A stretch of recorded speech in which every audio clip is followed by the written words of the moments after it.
بسم اللہ الرحمن الرحیم نحمدہ ونصلی علی رسولہ الکریم اما بعد۔ اس وقت پورے ملک ہی میں لاک ڈاؤن ہے اور الحمدللہ تقریباً سارا ہی رمضان گزر گیا خیر و عافیت کے ساتھ، اور آج 27ویں شب یعنی شب قدر بھی ہے۔ اللہ ہم سب کو اس شب قدر کی توفیق دے اور اس رات میں عبادت کرنے کی اور اس پریشانی، مصیبت اور اس وبا سے، کرونا جیسی تکلیف سے ہمیں جلد سے جلد نکلنے کی توفیق دے۔ چند باتیں آج عرض کرنی ہیں۔ ایک کہ صدقہ فطر کے تعلق سے کہ صدقہ فطر کتنا دینا ہے، شہر گڑگاؤں کے اندر اس کی کیا قیمت ہے، اور دوسری کب دینا ہے، تیسری بات صدقہ فطر کس کو دینا ہے، چوتھی بات عید کی خریداری کے تعلق سے، پانچویں بات عید کی نماز کے تعلق سے، اور چھٹی اور آخری بات عید کیسے منائی جائے۔ یہ چند باتیں آج رکھنی ہیں۔ تو اتنا ہم سب جانتے ہیں کہ صدقہ فطر جو ہے وہ عید کی نماز سے پہلے نکالا جاتا ہے۔ کتنا نکالا جاتا ہے؟ تو صدقہ فطر عام طور سے جو دیا جا رہا ہے اور جو ہم لوگ دیتے ہیں وہ گیہوں کی مقدار سے دیتے ہیں۔ گیہوں کے اعتبار سے صدقہ فطر جو ہے وہ 2.25 کلو گیہوں یا تو وہ دے دیا جائے کسی غریب کو، یا پھر جتنے کا 2.25 کلو گیہوں آتا ہے وہ دے دیا جائے۔ عام طور سے اسی پر لوگ عمل کرتے ہیں ہم لوگ، لیکن شریعت کے اندر صدقہ فطر کشمش کے ذریعے بھی دیا جا سکتا ہے، کھجور کے ذریعے بھی دیا جا سکتا ہے، پنیر کے ذریعے بھی دیا جا سکتا ہے، اور جو کے ذریعے بھی دیا جا سکتا ہے۔ گیہوں کے علاوہ جو صدقہ فطر ہے، چاہے وہ پنیر کے ذریعے ہو، جو کے ذریعے ہو، یا کھجور کے ذریعے ہو، یا کشمش کے ذریعے ہو، وہ 3.5 کلو وزن کے برابر دیا جائے گا، یا جتنے کا 3.5 کلو وہ بیٹھے گا اتنی قیمت دی جائے گی۔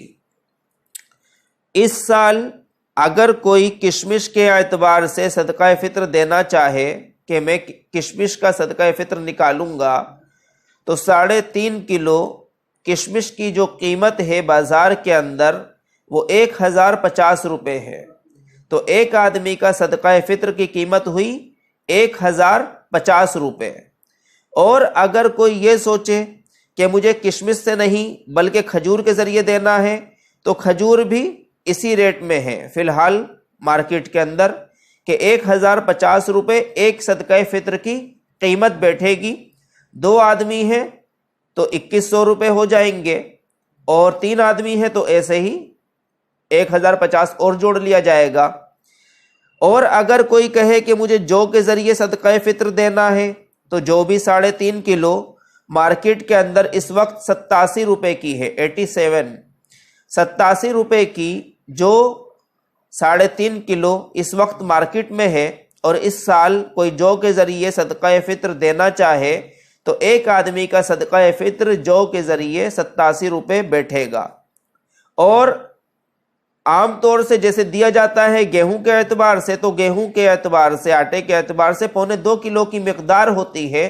جس کی قیمت اس سال 45 روپے نکالی گئی ہے، 2.25 کلو کی 45 روپے۔ تو پہلی بات کہ صدقہ فطر جو ہے کھجور کے ذریعے، پنیر کے ذریعے، کشمش کے ذریعے اور جو کے ذریعے، گیہوں کے ذریعے، کسی بھی اعتبار سے اپنے وسعت اور اپنی حیثیت کے اعتبار سے ہر آدمی نکال سکتا ہے جس میں آسانی ہو۔ اور صدقہ فطر دینا کب ہے؟ تو یہ عید کی نماز سے پہلے دینا ہوتا ہے، کہ ہم جب عید کی نماز کے لیے جائیں اس سے پہلے پہلے صدقہ فطر ادا کر دیا جائے، تاخیر نہ کی جائے۔ کوئی رمضان میں بھی نکالے تو آخر رمضان میں اس کو نکال سکتے ہیں، بہت پہلے اس کو نہ نکالا جائے۔ اب جیسے آج 27ویں شب ہے، اس وقت بہت زیادہ لوگ پریشان بھی ہیں، ضرورتیں بھی ہیں، اس میں بھی لوگوں کی مدد کے اعتبار سے ہم ان کو صدقہ فطر اپنا جوڑ کر کے دے سکتے ہیں۔ اور ہونا یہ چاہیے کہ ہم دوسروں کا یعنی غریبوں کا فائدہ دیکھیں کہ اس کا فائدہ زیادہ کس میں ہے، اس کا جس میں فائدہ ہے اور ہمیں گنجائش ہے، ہمارے پاس وسعت ہے، طاقت ہے، تو اس اعتبار سے ہم صدقہ فطر نکالیں تاکہ غریب کا زیادہ فائدہ ہو سکے۔ اور عید کی نماز سے پہلے پہلے یعنی عید کے دن سے پہلے پہلے صدقہ فطر نکال دینا چاہیے۔ اور کس کو دینا چاہیے صدقہ فطر؟ غریب کو دینا چاہیے۔ اور کون دے گا؟ یعنی جو بھی صاحب نصاب ہوگا، زکوٰۃ کے اعتبار سے جو بھی صاحب نصاب ہو گیا، جو زکوٰۃ دیتے ہیں وہ صدقہ فطر بھی دیں گے۔ بس اس میں فرق اتنا ہے کہ صدقہ فطر میں اگر کوئی اسی دن بھی نصاب کا مالک ہوا ہے یعنی مالدار ہو گیا، صبح صادق سے پہلے پہلے، عید والے دن صبح صادق سے پہلے پہلے کوئی مالدار ہوا تو وہ بھی صدقہ فطر دے گا۔ اور اسی طرح سے صدقہ فطر بچوں کی طرف سے بھی دیا جاتا ہے، جو بچے ہیں ہمارے ان کی طرف سے بھی صدقہ فطر دیا جائے گا، جبکہ زکوٰۃ جو ہے بچوں پر نہیں ہے۔ اور اسی طرح سے کوئی مجنون ہے، دیوانہ ہے، تو اس کی طرف سے بھی صدقہ فطر دیا جائے گا۔ جو زکوٰۃ کے وہ لوگ حقدار نہیں ہے کہ زکوٰۃ وہ دیں۔ تو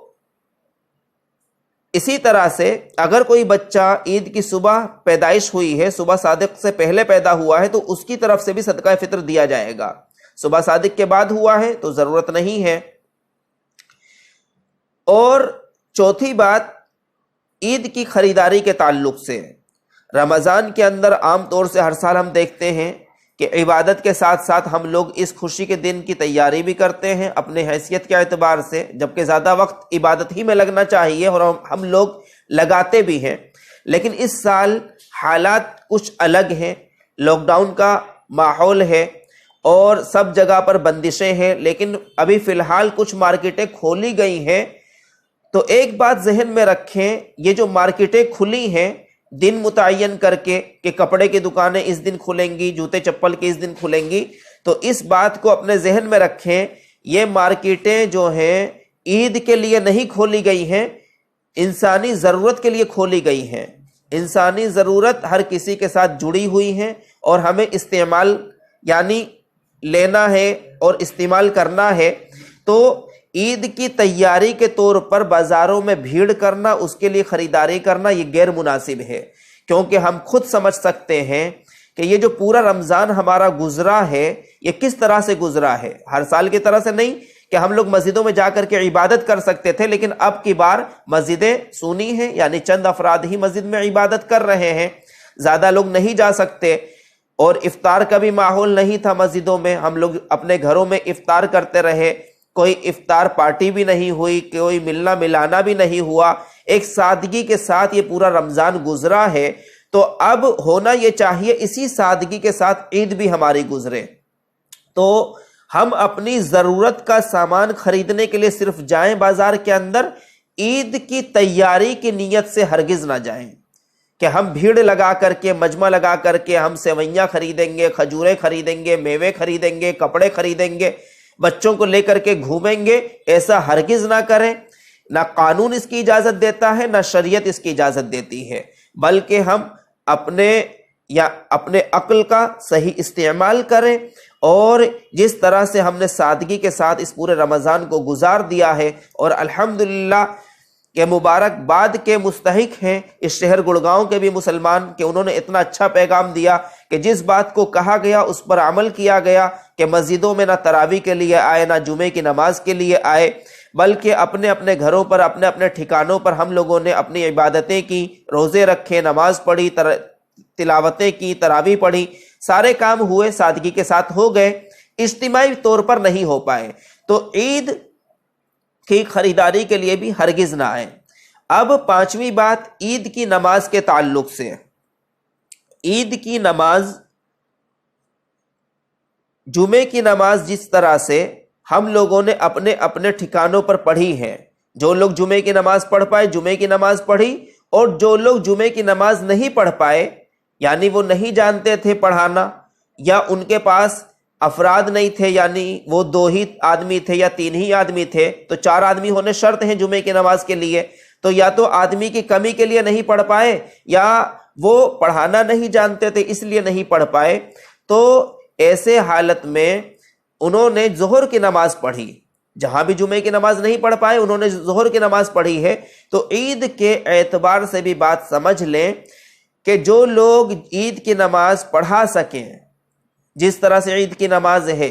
آسان ہے، کوئی مشکل نہیں ہے، 4-5 افراد اگر جمع ہو رہے ہیں کسی بیٹھک وغیرہ میں یا کسی ایسی جگہ پر جہاں 4-5 آدمی جمع ہو کر کے پڑھ سکیں بآسانی، کسی کو کوئی دشواری تکلیف نہ ہو، کوئی شکایت نہ ہو، تو وہاں پر پڑھ لیں بآسانی 4-5 آدمی۔ لیکن مسجدوں میں، عیدگاہ میں، اور اسی طرح سے اور پارکوں میں اور چوکوں پر جو عید کی نماز ہوا کرتی تھی وہ بالکل نہیں ہوگی۔ تو عید کی نماز کے لیے بھی کوئی آنے کی کوشش نہ کرے، بلکہ اپنے اپنے ٹھکانوں پر عید کی نماز اگر پڑھ سکتے ہو 4-5 آدمی تو اس کو سادگی کے ساتھ پڑھ لیا جائے، آرام کے ساتھ۔ اور جو لوگ نہ پڑھ سکے عید کی نماز تو ان کے لیے چاشت کی نماز ہے، جس طرح سے جمعے کی نماز نہ پڑھنے والے کے لیے ظہر کی نماز تھی، اسی طرح سے جو لوگ عید کی نماز نہ پڑھ پائیں یا نہ پڑھا پائیں تو وہ چاشت کی نماز پڑھیں گے 4 رکعت، 2 رکعت کر کے 4 رکعت نماز نفل پڑھیں گے چاشت کی، یعنی اشراق کے بعد تقریباً 9، 9:30، 10 بجے تک چاشت کی نماز وہ پڑھ سکتے ہیں، اپنا پڑھ لیں، اور وہی ان کے عید کی نماز کے قائم مقام ہو جائے گا اور ثواب سے خالی نہیں ہوں گے۔ لیکن اگر کوئی دشواری پریشانی کا ہم باعث بنیں گے، زبردستی ہم عید کی نماز پڑھنے کے لیے مجمع جمع کریں گے گھروں میں، پارکوں میں، تو وہ قانونی اعتبار سے بھی غلط ہے اور شرعی اعتبار سے بھی غلط ہے۔ تو ہم بات کو ماننے کی یعنی پوری کوشش ہونی چاہیے کہ جو بات بتائی جا رہی ہے اس پر عمل ہو، جس طرح سے لاک ڈاؤن کے بعد ہی سے گڑگاؤں کے اندر الحمدللہ ماحول بہت سازگار رہا اور جو بات رکھی گئی اس پر عمل کیا گیا۔ اسی طرح سے عید کے اندر بھی امید کی جاتی ہے کہ کسی طرف سے بھی اور کسی طرح سے بھی کسی کی طرف سے کوئی شکایت نہیں آئے گی، ہر کوئی سادگی کے ساتھ اپنے اپنے جگہوں پر عید کی نماز پڑھ لے، ورنہ چاشت کی نماز پڑھ لے، کوئی حرج کی اور کوئی گناہ کی بات نہیں ہے۔ اور عید منائے کیسے؟ آخری بات کہ عید کو منانا کیسے ہے، تو اسلام کے اندر جتنے بھی تہوار ہیں، جو 2 عیدیں ہیں، عید الفطر اور عید الاضحیٰ، یہ دونوں ہی خوشی کے دن ہیں، لیکن اسلام کے اندر خوشی اتنی نہیں ہے کہ ہماری خوشی دوسرے کے پریشانی کا باعث اور ذریعہ بن جائے کہ ہم خوب ناچ گانے میں مگن ہو جائیں یا شور شگب میں لگیں یا ہائے ہلا کریں، ایسا بالکل بھی نہیں ہے، بلکہ خوشی کا دن ہوتا ہے کہ اچھے کپڑے پہن لیے جائیں اور کچھ اچھا پکوان بنا کر کے اپنے گھر والوں کے ساتھ خوشی بانٹ لی جائے اور اسی کے ساتھ اس دن کو گزارا جائے، نہ یہ کہ سڑکوں پر ہم تماشا کریں، سڑک پر آنے جانے والوں کے لیے ہم پریشانی کا باعث بنے۔ یہ پہلے بھی نہیں تھا اور اب تو اور زیادہ اس کی پابندی اس لیے کرنی ہے کیونکہ اس وقت پورے ملک ہی کے اندر لاک ڈاؤن کا ماحول ہے اور آنے جانے پر پابندی کے ساتھ ساتھ خود ہماری جان کے لیے بھی خطرہ ہے۔ ہم لوگ اس سے پرہیز کریں، جتنا ہو سکے سادگی کے ساتھ اس عید کو منائیں، اور یہی میری درخواست ہے۔ اللہ تعالی ہم سب کو صحیح طور پر عمل کی توفیق دے۔